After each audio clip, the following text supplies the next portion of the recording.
oh, they're just a bunch of crybabies. That's really not how it is. They are actually very like intuitively aligned, and from their emotion, a lot of their power comes.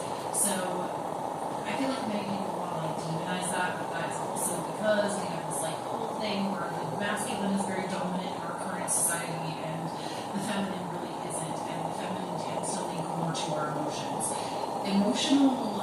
Like your emotional power is a strength, especially with, and the reason I'm saying this is I feel like many of you, not all of you, many of you don't feel that way. You feel like emotions sometimes can come out as weakness, or it makes you weak to feel through them.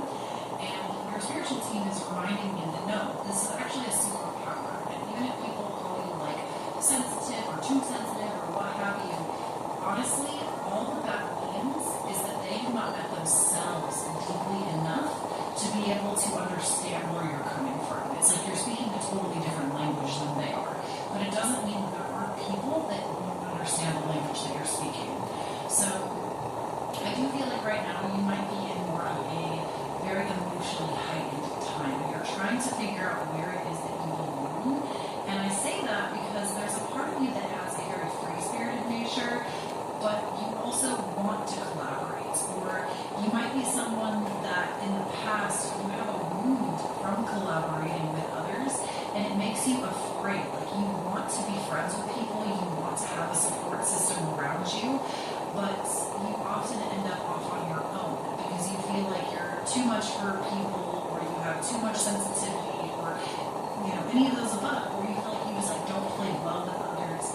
But ultimately your spiritual team is here to tell you that you can be all of those things. You can be a free spirit, you can be somebody that wants adventure, you can be deeply sensitive, but you can also collaborate with people that are like-minded with you, and people that aren't like-minded, to be quite honest.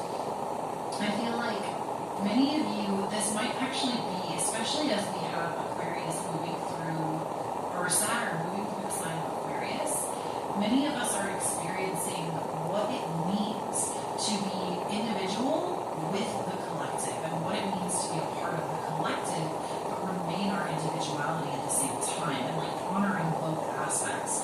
So I feel like right now that's what's really been called into question for yourself during this time, is that there's so much of you that feels like you are just like a lone wolf, lone person, but you do have the ability to collaborate and build like a team of individuals that you can call your family. And gosh, that really, like I just heard that quote pop up, that blood is thicker than water, but society actually gets that wrong. That phrase, or that saying, is actually blood is thicker than the water of the womb, which means